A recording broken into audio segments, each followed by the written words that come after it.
La grande île d'Okinawa est l'île principale de l'archipel des Ryukyu. Elle est considérée par beaucoup comme étant le Hawaï japonais.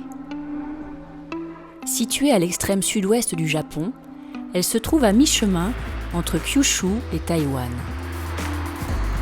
C'est l'endroit du monde où l'on vit le plus longtemps et où se trouve le plus grand nombre de personnes en bonne santé. Mais c'est également le berceau du karaté.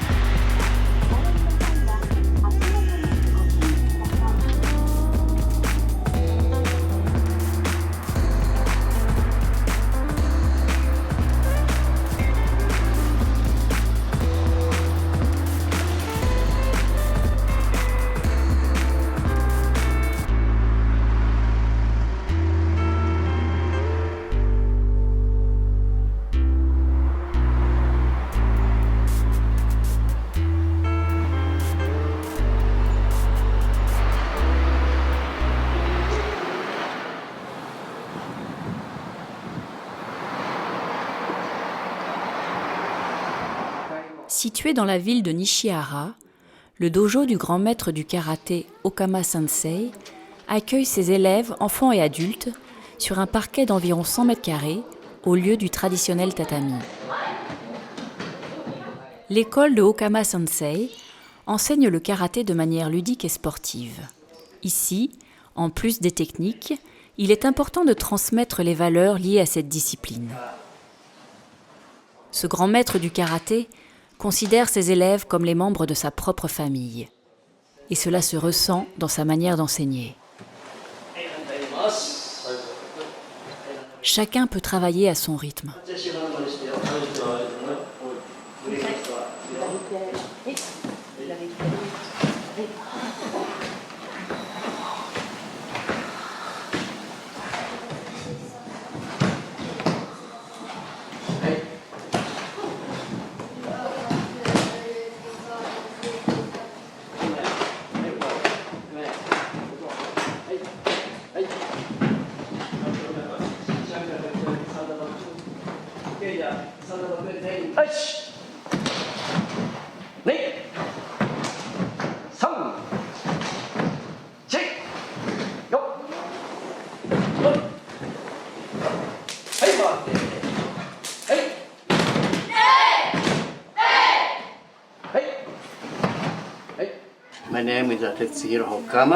Je m'appelle Maître Okama et je suis ceinture noire 10e dan de karaté Gojo Ryu.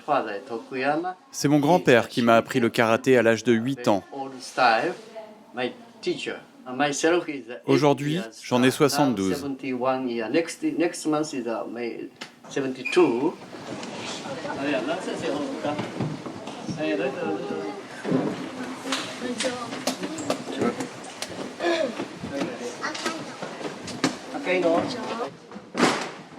Bien que les élèves évoluent sous le regard du maître, ils sont assez autonomes. Chacun sait ce qu'il a à faire en fonction de son niveau et sait comment progresser.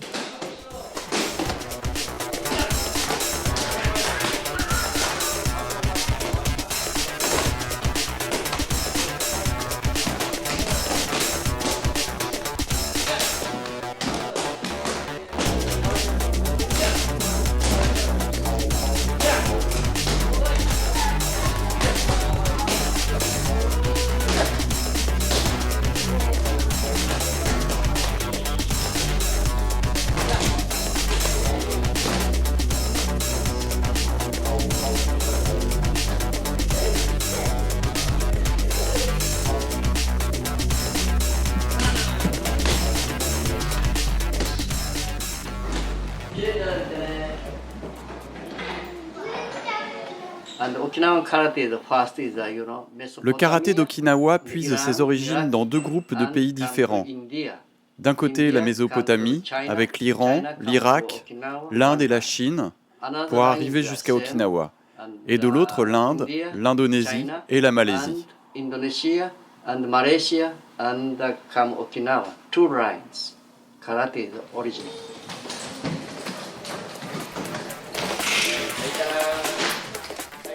Au dojo de Maître Okama, Toutes les techniques de combat sont enseignées, au corps à corps ou avec des armes telles que les nunchaku.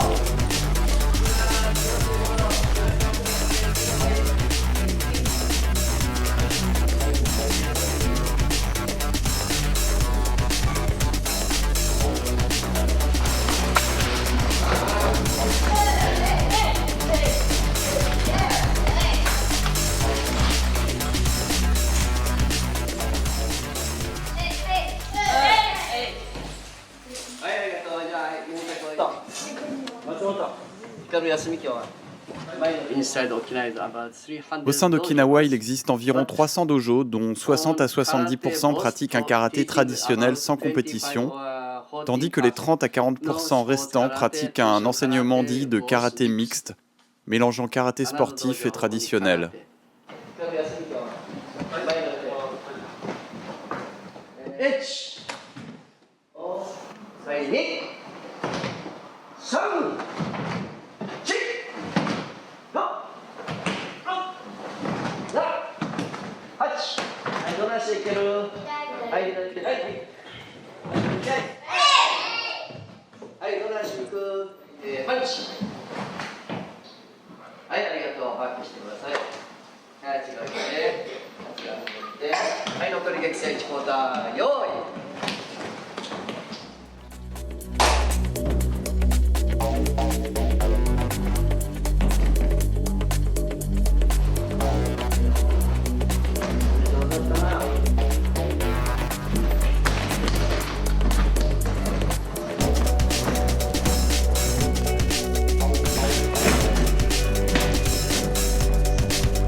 Si les katas, qui sont des mouvements codifiés, sont universels dans l'apprentissage du karaté, le maniement des armes, lui, l'est moins, surtout en Europe.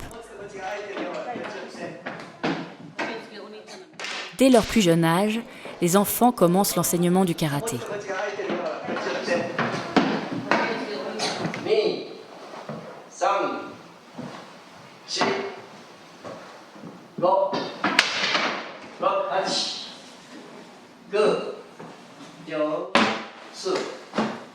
One, two, three, four. Ayo! 2, 3, 4, 5, 6, 7, 8, 9, 10, 1, 2, 3, 4, 5, 6, 7, 8, 9, 10、これですよ。はい。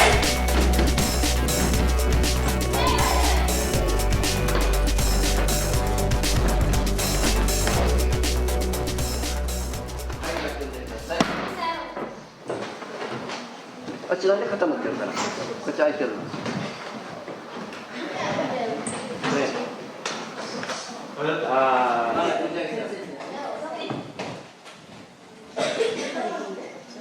っち広がって、ゆうちゃん、何してる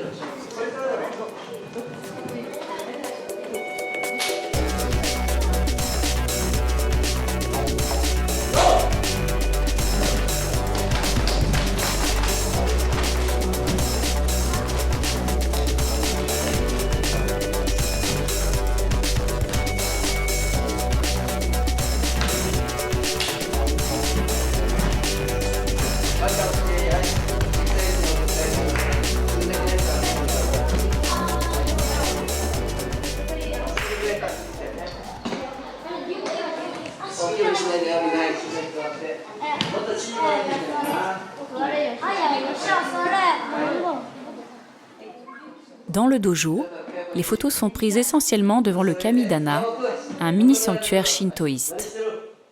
Dans la tradition shintoïste, le Kamidana permet de protéger le lieu où il est installé.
L'ancêtre du karaté, le shurite, serait né ici, au château de Shuri, situé dans la ville de Naha, anciennement appelée Nuri. Ce château japonais médiéval, construit au XIVe siècle, est situé à l'est des collines du centre-ville et domine le port d'environ 120 à 130 mètres d'altitude. Il fut détruit par le feu à 4 reprises et reconstruit à chaque fois. Mais à la fin de la guerre de 1945, le château a subi sa dernière grosse destruction et n'a été reconstruit qu'en 1992. Depuis, il est inscrit au patrimoine mondial de l'UNESCO avec d'autres guzuku, l'autre nom pour désigner les châteaux ou forteresses de cette époque. Appelé parc du château de Shuri, il est connu pour sa grande porte Shuremon qui servait d'entrée lors des cérémonies. Chaque année, plus d'1 million de visiteurs parcourent le parc et ses bâtiments et apprécient la vue qu'offre cette visite culturelle. On y trouve des maquettes du château dans lesquelles certaines scènes de vie à l'époque des seigneurs sont reproduites.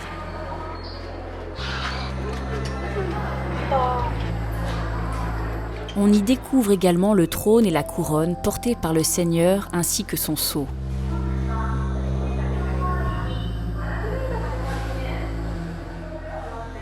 Les influences chinoises y sont importantes, notamment par la présence des dragons, représentés en statuettes ou sur les piliers.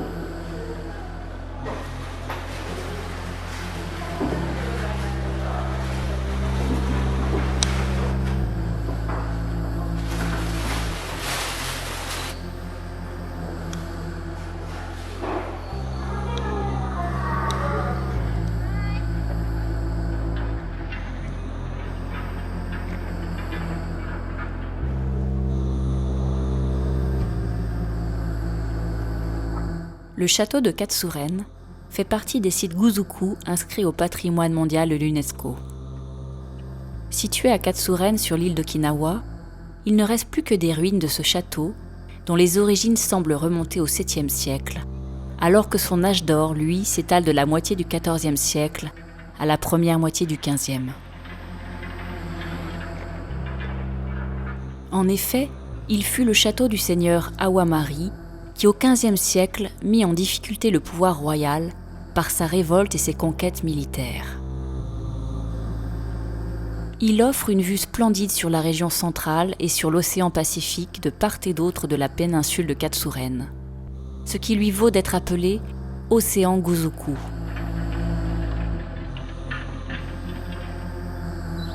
Cette région centrale, connue sous le nom de Champuru, signifie mélanger. Ce nom lui vient des nombreuses bases militaires américaines qui donnent à cette région un aspect biculturel okinawaien et américain.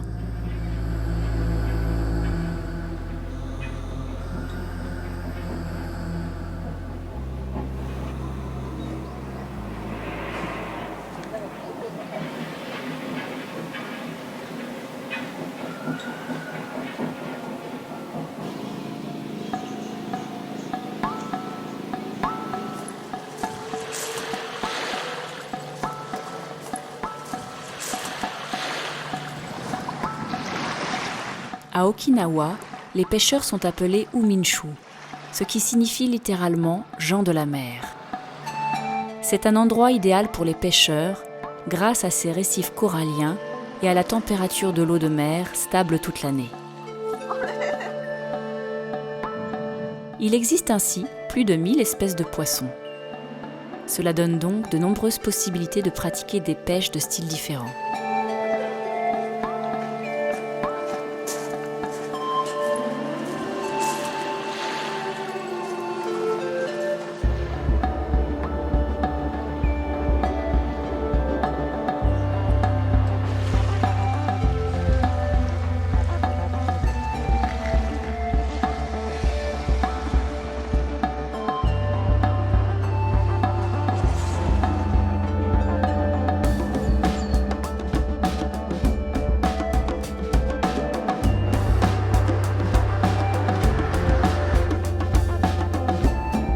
La préfecture d'Okinawa est un mélange de modernisme et d'authenticité, le tout chargé d'une histoire exceptionnelle.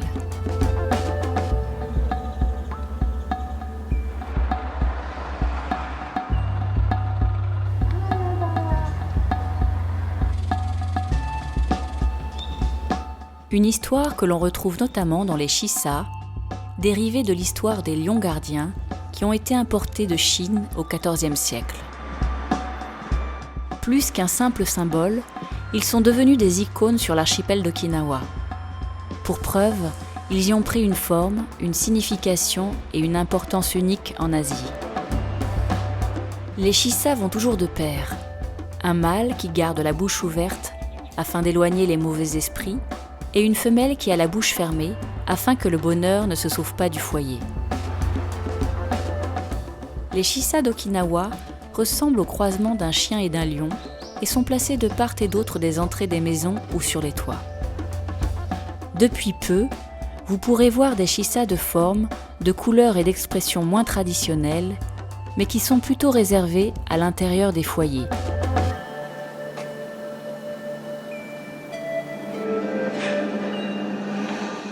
Il semblerait que la céramique japonaise ait vu le jour au XIIIe siècle grâce à un artisan nommé Kato Shirozamon qui a ramené les techniques de Chine. Mais c'est au XVIe siècle que cet art a connu un développement significatif avec la popularité croissante de la cérémonie du thé. Il existe de nombreux ateliers de poterie au Japon ayant chacun leur particularité. Les céramiques qui y sont produites sont souvent connus pour leur qualité de raffinement et de subtilité.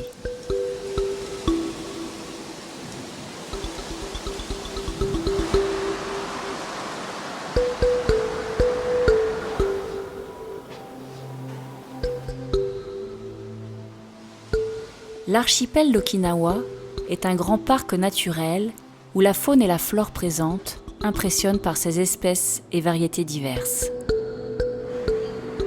Avec les nombreux sites historiques présents sur la grande île d'Okinawa, il n'est pas rare de tomber sur d'anciennes routes ou d'anciens vestiges des grands guerriers et seigneurs de l'époque.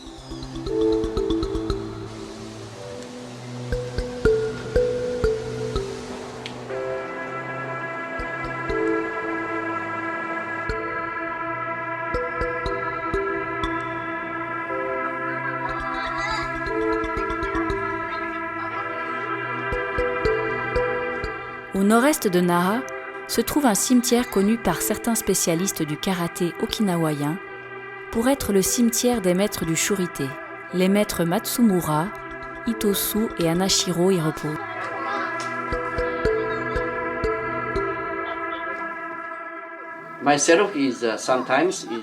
Je ne travaille pas qu'au dojo. Je m'occupe également des tombes des grands maîtres. Je ne suis pas seulement un grand passionné de karaté, mais aussi de calligraphie, d'art, d'archéologie et d'histoire, en particulier celle d'Okinawa.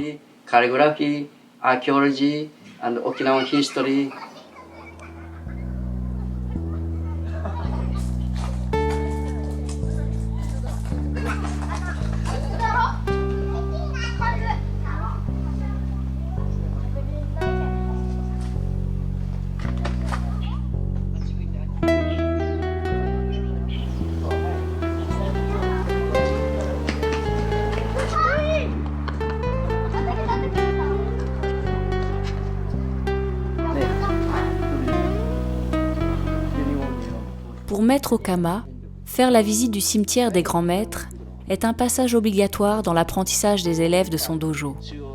Il est important pour lui de leur faire découvrir de qui provient leur héritage, mais également de leur inculquer le respect à avoir envers ses grands maîtres, même s'ils ne font plus partie de ce monde.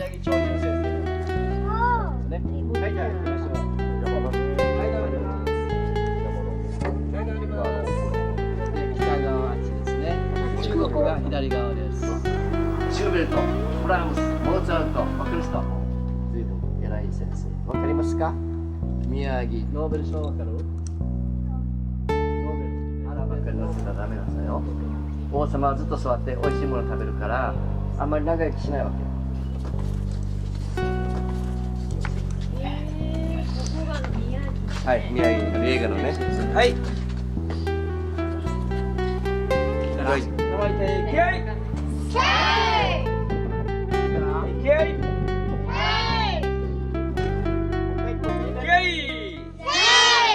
はい、もう一回。気合い。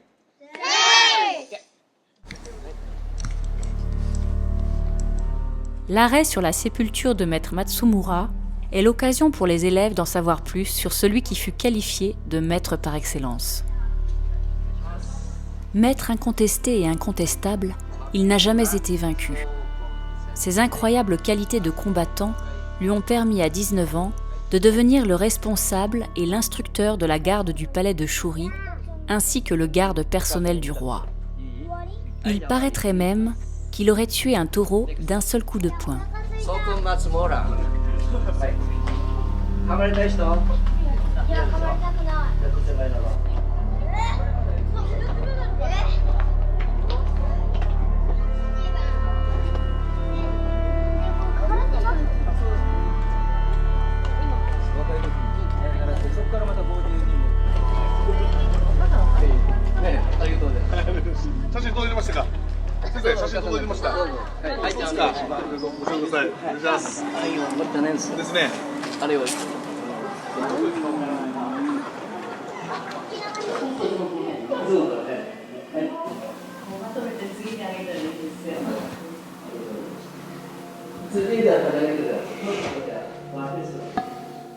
En tant que passionné d'histoire et fondateur du seul musée du karaté d'Okinawa, Maître Okama passe une partie de son temps à chercher des objets pour étoffer une collection déjà bien importante.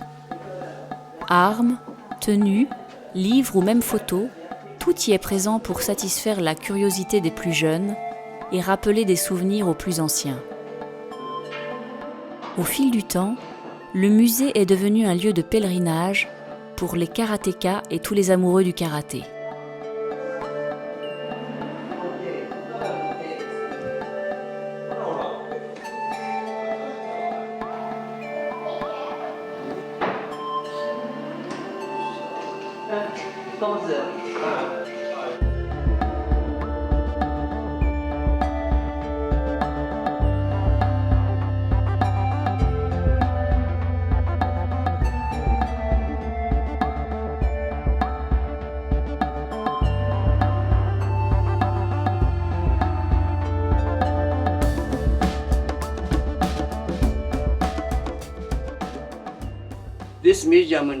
J'ai créé ce musée en 1987 et il est le premier musée du karaté. Avant 1987, il n'y avait rien. Pour beaucoup de karatékas, Okinawa est la Mecque du karaté. Il manquait donc un musée. C'est très important pour moi de le créer car il n'y avait rien. Je me suis donc mis à la recherche d'éléments pour proposer aux futurs visiteurs un contenu étoffé du musée, dont voici le résultat aujourd'hui.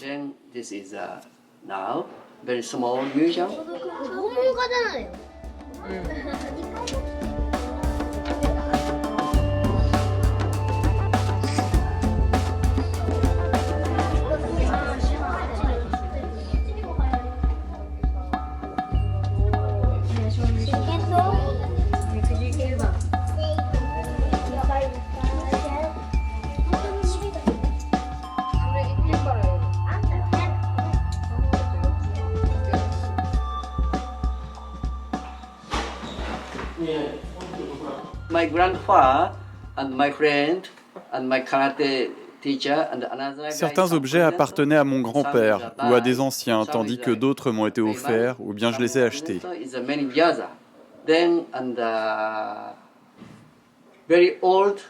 Parmi les objets présents, il y en a des récents, mais également des anciens, comme des nunchaku ou des bâtons.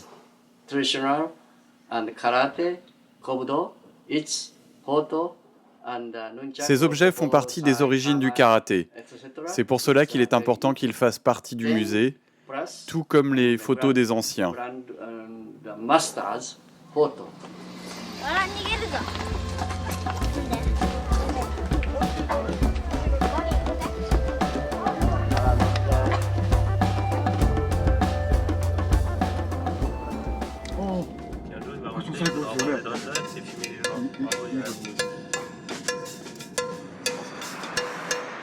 La rue principale de Naha, Kokusai Street, compte 1,6 km de boutiques, magasins de souvenirs, cafés, hôtels et restaurants, ce qui en fait une rue extrêmement vivante. C'est également l'une des destinations touristiques les plus populaires d'Okinawa. Tous les dimanches, la rue se transforme en zone piétonne de 12h à 18h, laissant uniquement le passage à un bus spécial.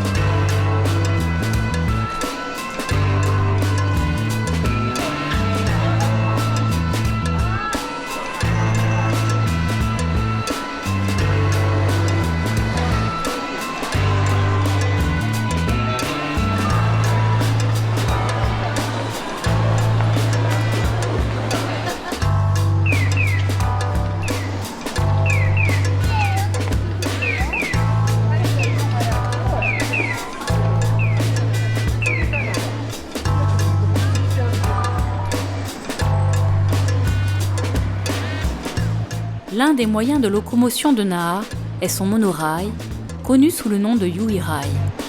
Sa station de départ est celle de l'aéroport de Naha et son terminus celui de Shuri, station qui permet de rejoindre le parc du château. Il vous faudra 30 minutes et 15 stations pour aller de l'aéroport au terminus, et bien sûr, Kokusai Street a également sa station.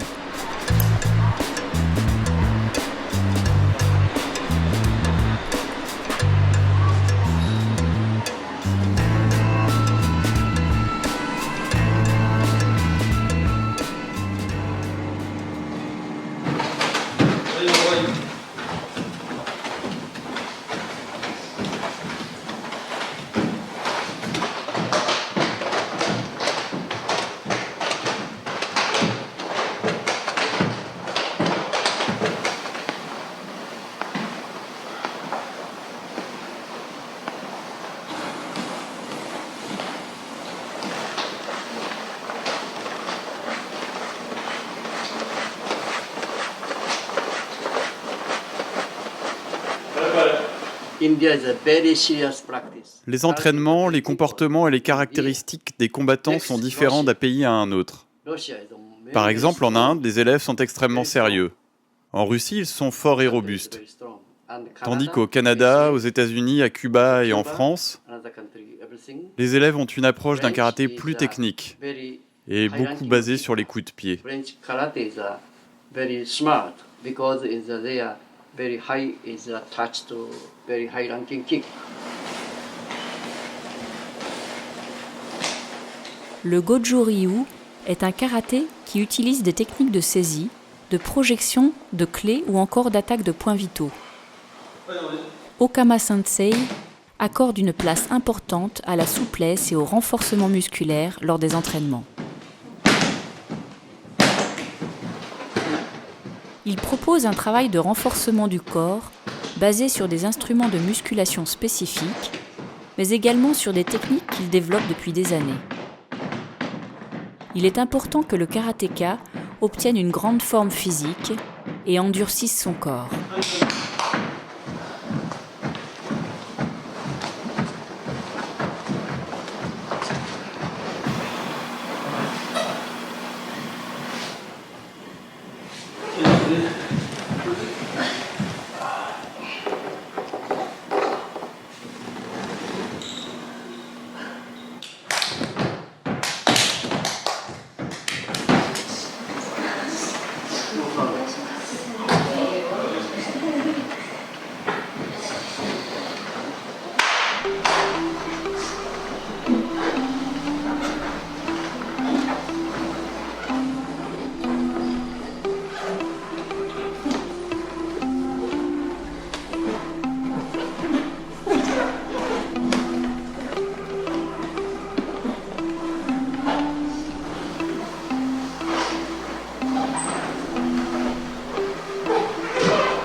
Usually Tuesday, Saturday. Normalement, nous nous entraînons le mardi et le samedi.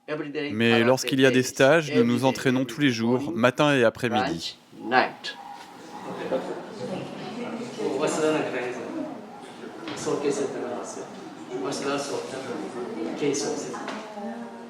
L'exercice qui suit les assouplissements et la musculation s'appelle Ojo Undo.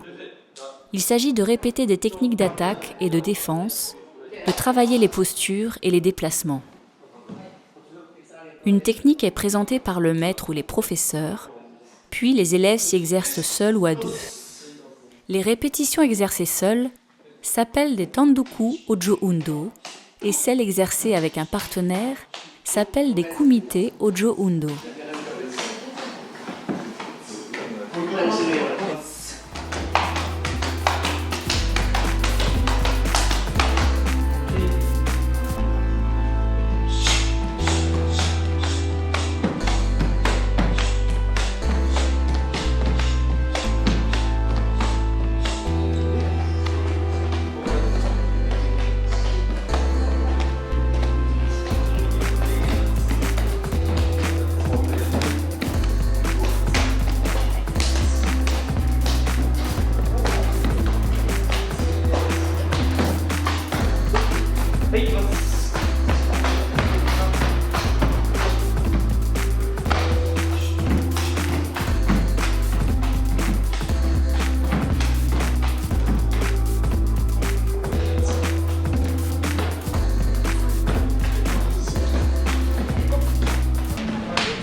Le salut se fait à genoux en début et en fin de cours. En début de cours, le salut est dirigé vers le maître, puis vers les professeurs ou assistants nommés senpai, s'ils sont ceinture noire. En fin de cours, on ajoute un salut pour les élèves. La fin du cours est l'occasion d'un moment convivial autour d'un repas avec le grand maître. Une manière de montrer que ce moment de vie est plus proche de celui d'une famille que d'un simple maître avec ses élèves. Un moment de partage qui se fait dans le respect et la bonne humeur.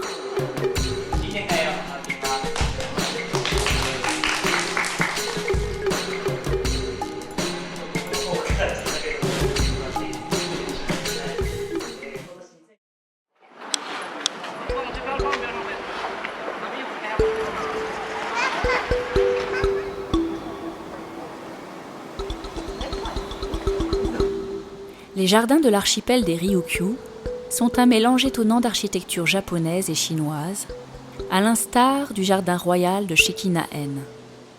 Il est sans doute l'un des plus connus d'Okinawa. Le jardin de 4,2 hectares renferme en son cœur une forêt à la touche tropicale. Construit en 1799 comme résidence secondaire de la famille royale Shō, il fut entièrement détruit lors de la bataille d'Okinawa à la fin de la Seconde Guerre mondiale. Sa restauration débuta en 1975 et dura une vingtaine d'années pour un coût estimé à 6,3 millions d'euros. Le jardin de Fukushu-en est plus petit que celui de Shikina-en avec ses 8500 mètres carrés de terrain. Son architecture typique ferait presque oublier l'époque dans laquelle nous sommes. Tous les bâtiments sont construits en bois. Les entrées et sorties font face aux 4 points cardinaux. Chaque porte est d'un style différent et fait d'une structure chinoise traditionnelle.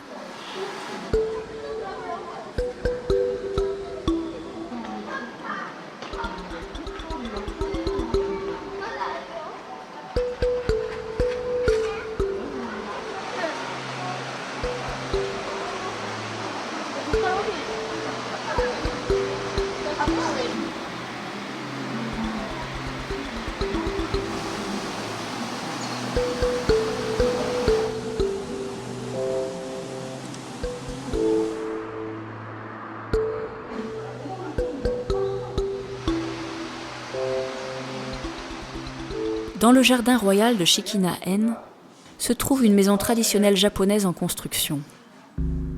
Chaque élément de cette maison entièrement faite en bois est construit en suivant des règles très précises. Le sol est entièrement composé de tatamis traditionnels posés au millimètre près. Leur fabrication artisanale demande grande précision et rigueur. Ils sont confectionnés avec de la paille de riz, rendue uniforme et liée avec une corde solide, jusqu'à atteindre l'épaisseur de 6 cm environ. La finition extérieure est réalisée avec une natte de paille de riz. Quant aux bords, ils sont carrés et les 2 côtés les plus longs sont bordés avec une large bande de lin ou de coton noir.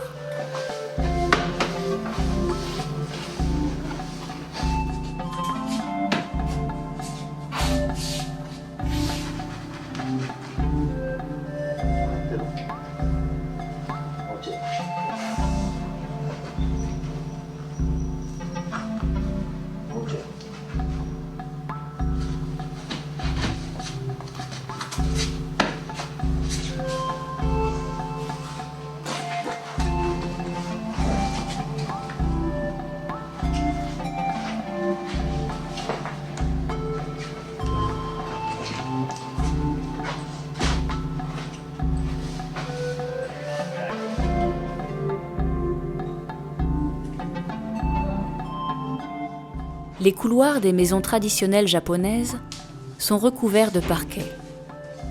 Les pièces sont divisées par un écran opaque coulissant muni d'une poignée appelée fusuma. À ne pas confondre avec les shoji, utilisant un papier plus léger et permettant à la lumière de passer à travers.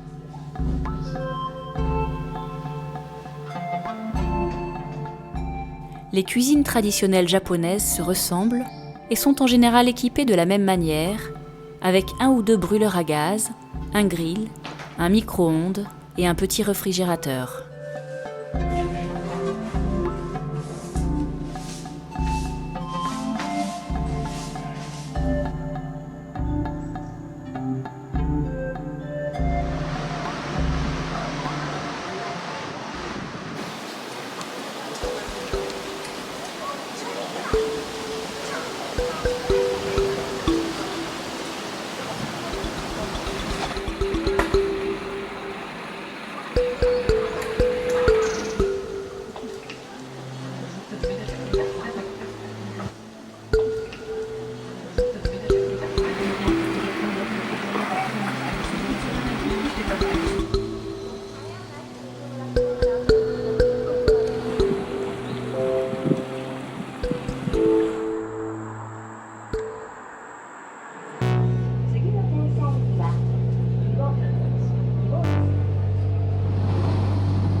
Comme dans une bonne partie du Japon, le mélange architectural d'Okinawa est frappant.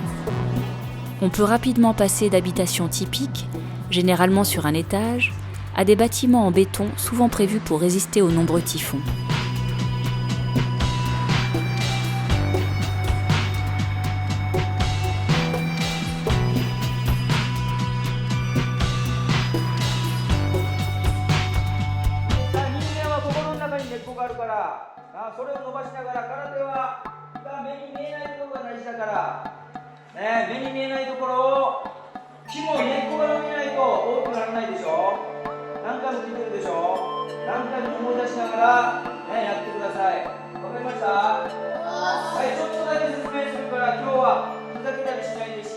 Même chez les plus jeunes, la discipline est déjà présente. Elle fait partie intégrante de leur mode d'apprentissage. Et cela ne les empêche en rien de suivre les cours dans une ambiance décontractée.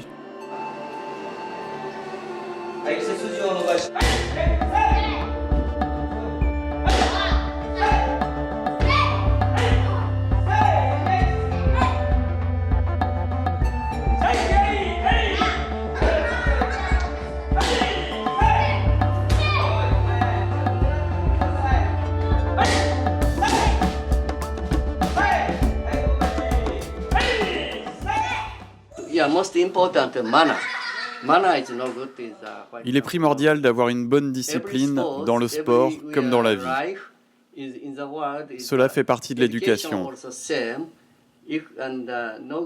Car si tu n'as pas une bonne discipline, tu ne peux pas évoluer. C'est vraiment ce qu'il y a de plus important.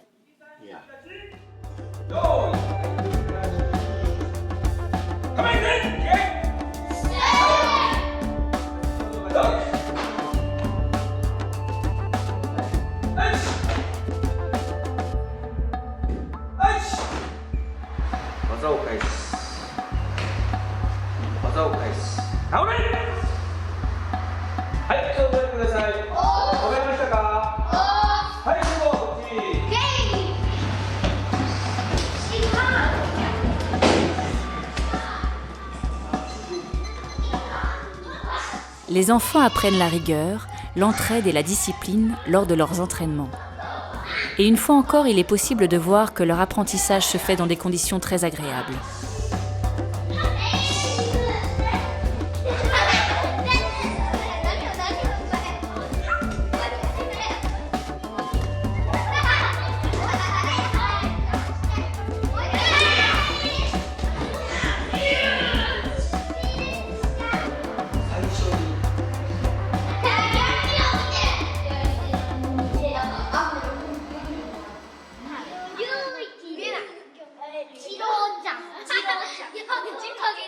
Le karaté est également une discipline qui fait appel à la concentration, au mental et à la respiration.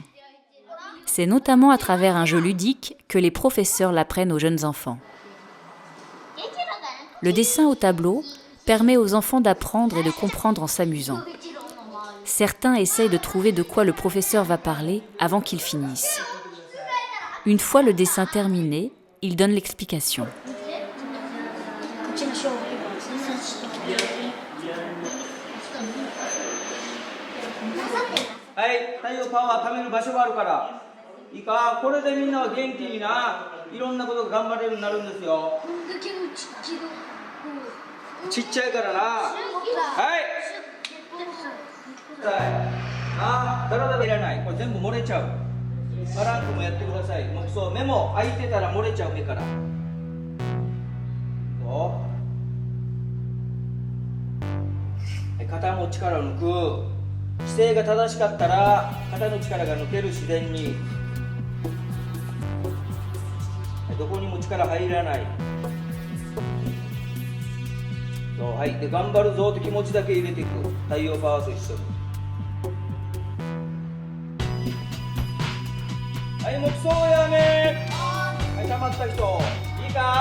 Beaucoup de grands maîtres maîtrisent la calligraphie japonaise, aussi connue sous le nom de Shodo.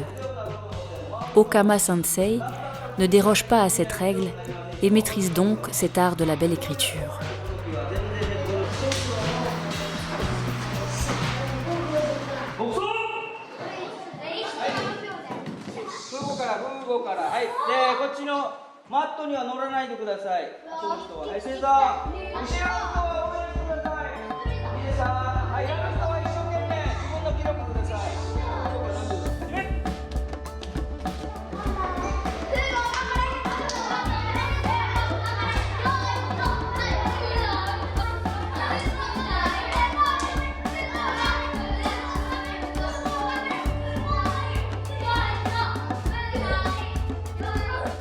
Pour les enfants, le renforcement musculaire passe aussi par des jeux.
L'archipel d'Okinawa est un savoureux mélange entre tradition et modernité, entre faune et flore, ce qui en fait une île unique dans le Pacifique.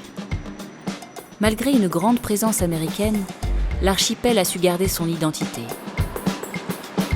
Originaire d'Okinawa, le karaté fait partie de cette identité et de ces traditions qui perdurent depuis des années. Véritable école de la vie, le Goju-Ryu, comme le karaté en général, est une discipline qui demande du travail, de la patience, de la rigueur et de la constance. Des qualités transmises par de grands maîtres, tels que Okama, qui vont permettre à cette discipline et son histoire de continuer à traverser le temps.